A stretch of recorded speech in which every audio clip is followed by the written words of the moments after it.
Immigration Department, the non-salient security arm of the state. The importance of the Department of Immigration rarely occurs to the majority of Zimbabweans, save for the international traveler. Many people believe that their security starts and ends with the police, the army, and the Central Intelligence Organization. However, almost behind the scenes is the Department of Immigration, which plays a critical role. The Mirror consultant, Matthew Takaona, spoke in a wide-ranging interview to two immigration officers, Memory Mugwagwa, Assistant Regional Immigration Public Relations Officer, and Moses Mutepfe, Assistant Regional Immigration Officer, Masvingo, at the Masvingo Agricultural Show. Today, the Mirror is privileged to have as its guest Miss Memory Mugwagwa, who is the Assistant Regional Migration Officer in charge of public relations. She is in charge of the organization's public relations nationally. And with her, we are also lucky to have the Assistant Regional Immigration Officer in charge of Masvingo. His name is Moses Mutepfe. Miss Mugwagwa, welcome to our program. Welcome, Miss Mugwagwa. Thank you. Mr. Mutepfe. Thank you, sir. Miss Mugwagwa, can you briefly say what the mandate of the Immigration Department is? The mandate of the Immigration Department is to administer the Immigration Act, Chapter 402, on behalf of the Minister. Our motto is we facilitate movement and business. Our facilitation, we are found at the port of entries, at the borders, at the airports. That's where most of you know, but we've got also satellite offices. We have also offices in towns, in cities. For example, our head office is based in Harare, and in Masvingo we have also an office there. You said you do your work on behalf of the minister. What ministry is that? Department of Immigration is housed in the Ministry of Home Affairs and Cultural Heritage. Mr. Mutepfe, can you briefly give us the structure of the Immigration Department? The department is headed by the Chief Director Immigration, and the name is Miss Respect Bono, and her lieutenants are Director in charge of Operations, Mr. G. Charamba, and the Director in charge of Administration and Human Resources, Mr. S. P. Museki. Then under them we have a number of Deputy Directors. Their titles are Regional Immigration Officers, and under them also have Assistant Regional Immigration Officers who are dotted around stations in Zimbabwe, and a number of immigration officers. Can you just probably deliberate a little bit on the relationship, the working relationship between the minister and the directors of the Immigration Department? You know, the appointment of an immigration officer is spelled out in the Immigration Act to say that you will be working for the minister, you will be representing the minister wherever you are. So all duties which are done as we enforce the Immigration Act are done on behalf of the minister, who is the Minister of Home Affairs. So the deputy directors, the directors, the two of them, their duties in terms of administration and operations, I think everything. Are you saying you have two directors? Yes, we have two directors, yes. The one is in charge of operations and the one is in charge of administration. So generally, all the duties or all the roles they play. And there is no one who is higher than the other on the two directors? No, we have the Chief Director of Immigration. The Chief Director of Immigration is the one who liaises with the Permanent Secretary and also with the Minister. She's empowered with the Act to enforce the immigration regulations. So she's the one in charge, Miss Respect Bono. Miss Mugwagwa, can you briefly spell out the mandate of the Immigration Department? we stamp out the exit and entry passports for those that are exiting and entering into the country. For example, I said we are based at Bainbridge Border Post, RGM, Robert Gabriel Mugabe Airport. We are also based in Masvingo. We have got an aerodrome in Chiredzi, in Sango Border Post in this province. This is one of the main things that we do. But we have got so many roles that we play. We do the issuance of permits for foreigners who wants to reside here. We have got the investors permit. We have got the temporary employment permit. We also do students and scholars permits that we issue. For example, in this region, in Riverton, Kyle College, Great Zimbabwe, Africa University, we have got students all over who are coming to learn in Zimbabwe. And those foreign students, we issue them with students or scholars permits. We also issue we do deportations. I know many people are not aware that in Zimbabwe we deport people, but this is what happens daily. We are deporting foreigners there who are violating immigration regulations or who are out of stay with immigration regulations. These are the people that we deport. We also do refugees permit, issuance of refugees permit. We also issue temporal permits. So in brief, those are some of the roles that we do. Why is the department necessary? Like she spelled out already, we are one of the important departments in the country which manages the movement of people in and out of the country. And we also provide security to the nation to say, no, these people who are coming in are cleared. Can you emphasize on security and say what role you play in terms of security? Right, so our duty is to screen who is supposed to come in, who is not supposed to come in, and who is supposed to leave the country and who is supposed to come and invest in the country, who is a bona fide traveler, and a lot of issues. So remember, we clear travelers as they come into the country. So the vetting system will let us know that this guy is a terrorist or is supposed to be removed out of Zimbabwe. So terrorists, we don't need them. We clear bona fide travelers who include tourists, those investors, those who are coming to work here with a clear criminal record.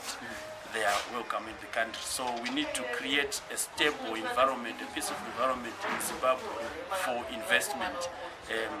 As you know, the theme of our show, the 2022 Agricultural Show, it is to promote development for economic stability and growth. So investors will need to come and invest in a country where there is peace. Where there are so many attacks due to terrorism and the like, they will withdraw their funds. Basically, in terms of security, you want to protect the country and the citizens from fraudulent investors, exactly, from illegal migrants who are just coming here to run away from crimes, and also people who are going to exploit us. So we need to understand the intention.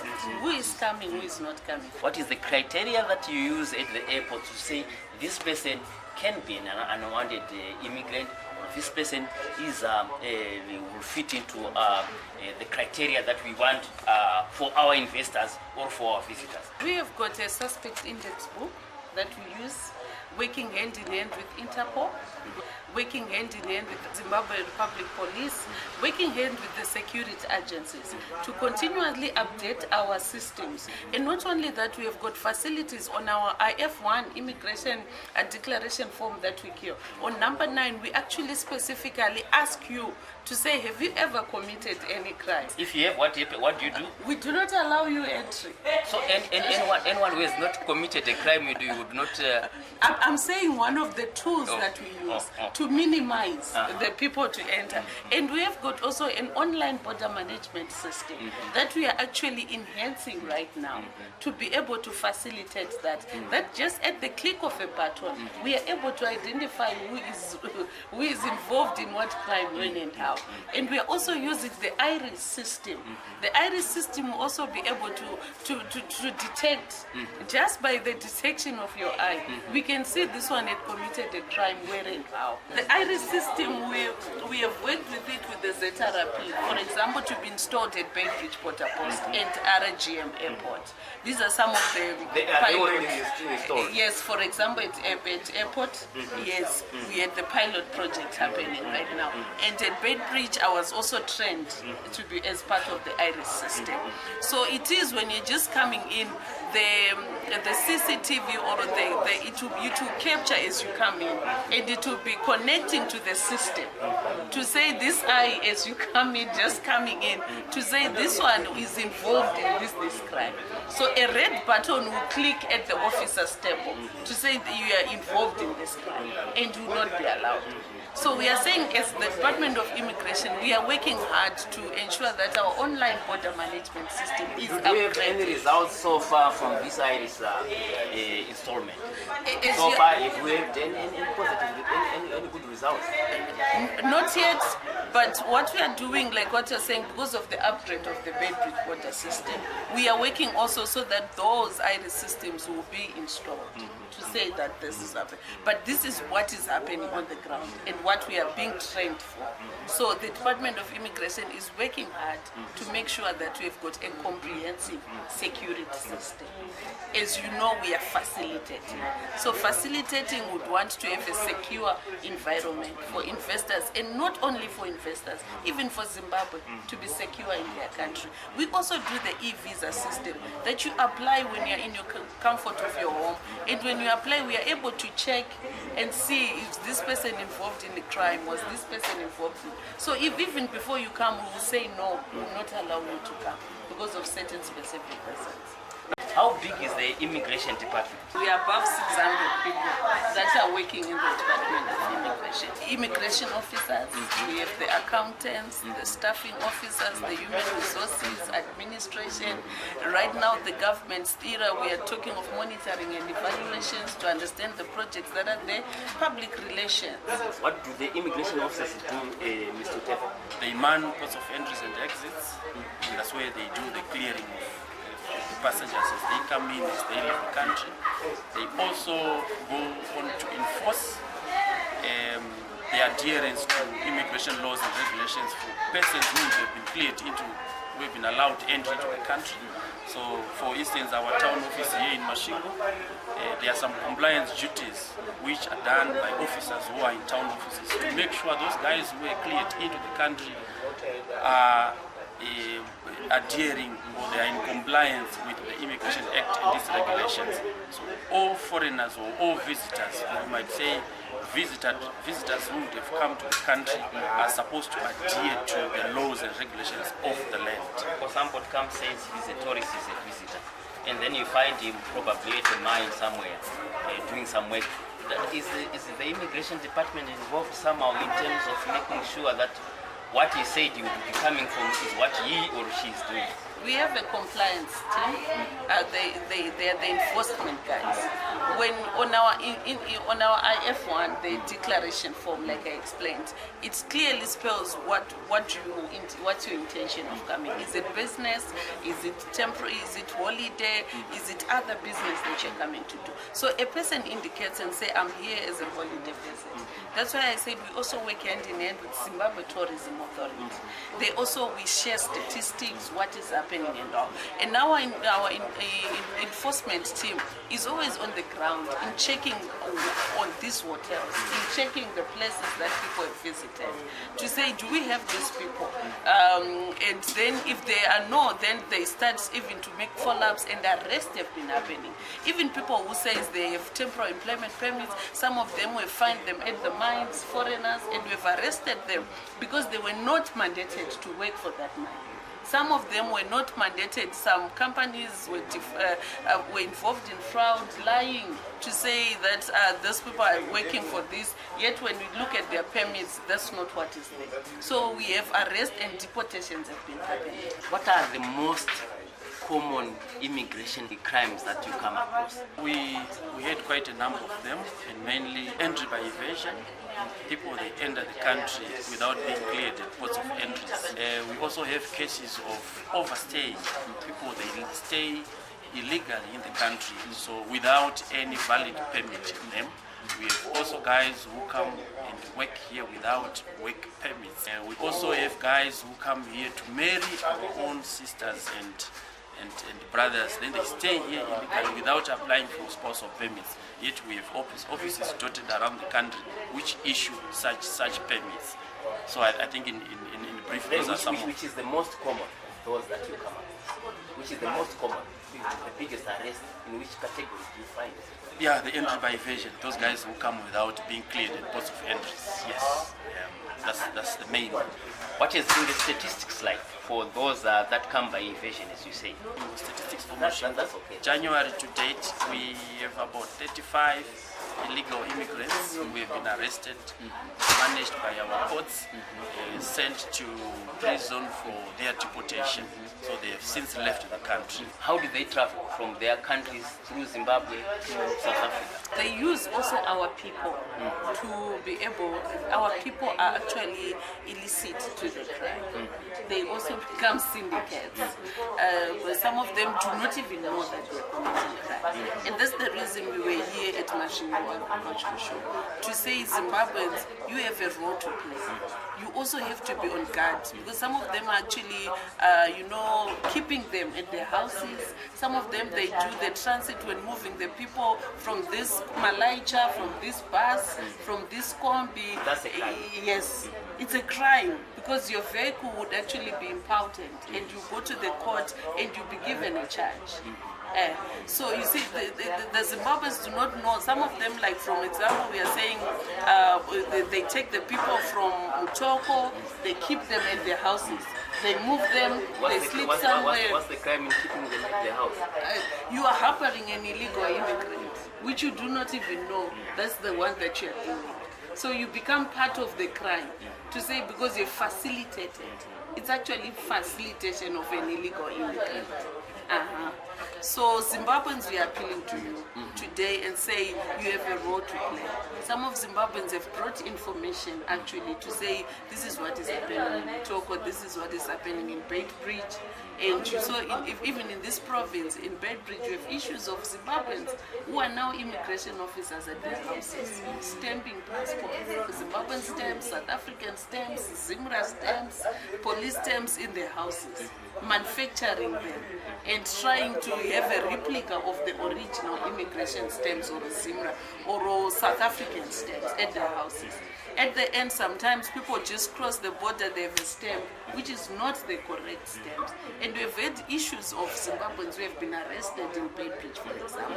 So we are appealing to our citizens to be responsible citizens. The Immigration Act says a person should declare himself, should come to an immigration office, not to a house, not to a beer hall for a stamp. You are supposed to move into an office and get your passport stamp. This is our How prevalent is that crime? It is, but we are grateful that we have managed to arrest more than 10 cases, and they've been convicted in Beitbridge. And so, Can you cite the period? recently, I think 3 months ago, we had an issue of a guy who was arrested in Beitbridge, who was stamping their stamps, who was stamping at their house. Somebody has a passport that has been stamped maybe at a house.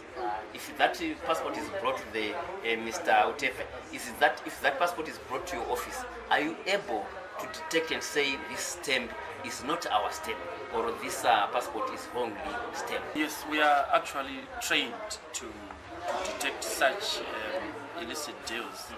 Remember, when you are employed as an immigration officer, the recruitment part involves a training. So during that training, that's where you would be exposed to such fraudulently owned or mutilated passports. So a stamp, a counterfeit document can easily be identified by a trained officer, and we actually know our original stamps and those which are fake. And through your electronic systems, are you able to detect that this person is not here legally because the stamp? Can that be detected through your computers? When our passports are being scanned, we do not scan the stamp. We scan the biodata. So if we were scanning the stamps, yes, it would have been detected. But we don't scan it's an international practice. So our officers, as Mutepfe is alluded to, they are really trained to be able to depict, to say this is not our security stand. There are no features. There are some features that you cannot really see, but we know that this one is not our stand. And because of that, we have even taken more than thousands of passports and made and Zimbabweans are not aware. They are actually victims because they want to cross to South Africa. They think there's something that, and that's how they try to evade the system. But how can we say to a Zimbabwean, for example, you are not allowed to in your country? That's not our mandate. Every Zimbabwean is allowed in their country. Whether you were evading the country illegally, but when you come back, we will do the correct channels than to make you a victim. One of the crimes that is committed are those that are committed through marriages. Can you elaborate on that? A foreigner comes in, marries a lady from Zimbabwe, men from Zimbabwe, then there are some crimes that are committed that way. Can you just elaborate on that? Marrying per se is not a crime, but we are saying as immigration, once you marry our local, our sister, or our brother, the couple should visit our office for regularization of their stay, validation of their stay. You need to apply for a permit called spouse permit. We are actually there to issue such permits. And we appeal to our locals, our Zimbabweans, or the neighbors to visit our offices or to whistleblow on any cases whereby you find a foreigner married to a Zimbabwean but without a permit. So we have noted several cases there. Are you saying when you marry, you then need a certificate? There is what we call marriage of convenience. That's where the crime starts. To say I come to marry you as an agreement. To say this is just an agreement so that I get papers from immigration. But we are not staying together, we are not anyhow. It's just a marriage you facilitate so that I'm able to do business in Zimbabwe through my spousal and stay in Zimbabwe. Yet that person is actually married in their country. We have our Western brothers who do that. And this is one of the issues but we are grateful that we're able to detect it early and say this is what people are doing. And now the consequences is real because after 2 years you are supposed to come and renew your permit. When you are supposed to come and renew your permit, we ask you questions on your interview, we do the investigations before we renew it, and we start to say, no, you don't stay together. You are actually being paid maybe $100, $200. Are you saying that if I come into Zimbabwe, I'm a foreigner, I get married. Once I get married, I have the right to apply to stay here. Is that what you're saying? Yes, you have the right. Oh, okay. Yes, this is what he said. It's a certificate to stay here. Yes, it's a spousal permit that we issue. How long is the spousal permit? It can be issued for a year, or 2 years, or 3 years initially. Then you renew it. After renewal, then you qualify for permanent residence. So it's 5 years. Simply because of marriage. Simply because of marriage. But we don't encourage marriage for convenience. Yes. That's what she has spelled out. Yes. Okay. It must not be a marriage of convenience. It must be a genuine marriage. Yes. And once it's a genuine marriage, the department has no issues with you. Yes. How common are such marriages? We have issues of marriage of convenience, and many, like I said, from Western countries, they've been deported. Because we've discovered these are marriage for convenience. And our sisters at the end, they were not paid the money that they were told to be paid. And some of them became angry, they reported them. And not only that, even our enforcement team, the compliance team, detected as they were doing interviews. Have you ever visited your husband? No. In your country of national. Have you ever had anyone who's come to you to see you? No. So what relationships, what sort of a marriage is this? And we have encouraged our fellow Zimbabweans to say, can you visit your husband in the country of their origin? And they could not visit them. Because of that, because it's a marriage for convenience. In their country, there is also another wife. At the end, it was exposed to say this is a marriage of convenience. And it has led to abuse, which has led us to have an immigration gender-based violence call center. Do you have any statistics on these kinds of marriages? We had an issue of a foreigner who was beating his wife, and it was a marriage of convenience. And so they were trying to say, come, let's go for an interview. And the wife was saying, no, you didn't give me my money, you didn't give me. And the husband did actually other wives that he had got in Zimbabwe. So you see, so that issue is also one of the issues that is happening in our country. Do you allow just one marriage or as many as one? No, we recognize one marriage. How big is the number of such kind of marriages with foreigners marriages?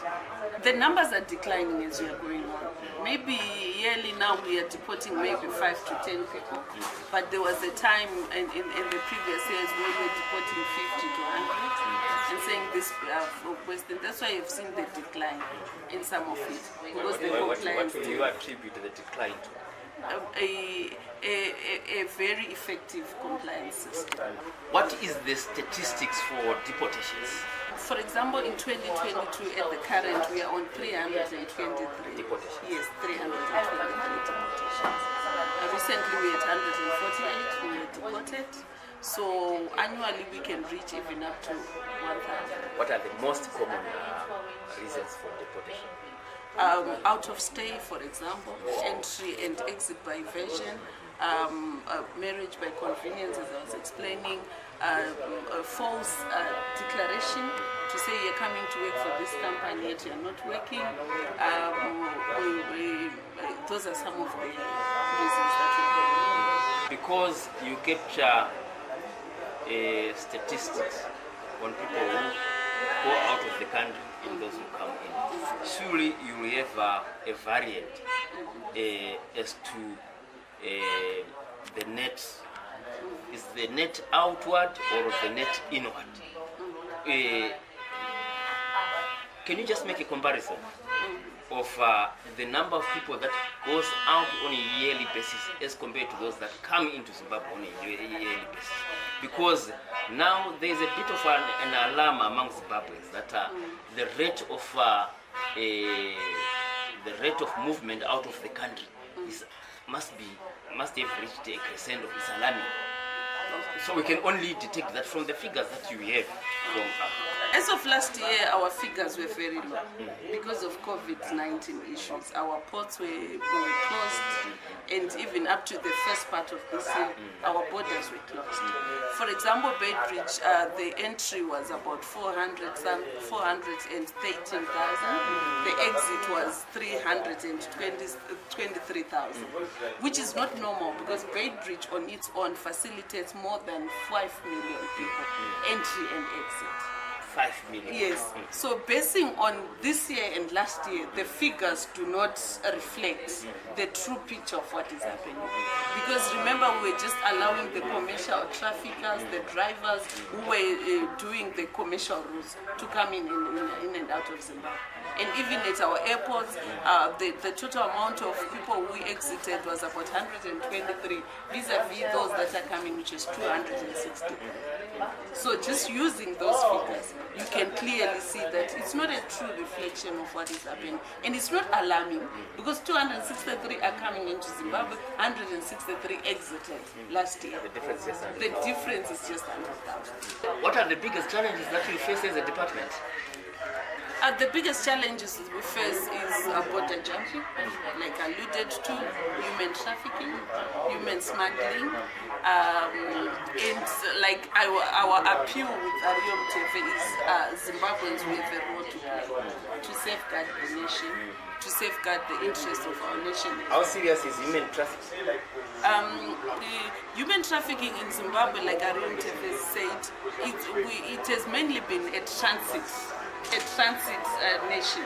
To say that people are transiting from one nation to another through Zimbabwe. And we have done workshops, we've worked hand in hand with IOM in some organization. The Ministry also of Home Affairs being involved, they've got a department that runs that. So at least it has helped for information to us. And we are doing public awarenesses to to our places to say these are the dangers of human trafficking. You are told, you remember we have an issue of Kuwait, the Oman issues. How is the immigration department involved in such issues like the Kuwait issue? We work hand in hand with the Ministry of Home Affairs. Recently there was the repatriation of 100 Zimbabweans who came from Oman. From Oman. Yes, who were repatriated to Zimbabwe. How would they have gone there in the first place? The use of the information systems, our social systems, they say we have got jobs that are happening here. So we need to be careful, especially when we're looking at our Facebook, our Twitter accounts and everything. People would imply to have jobs and they are not jobs.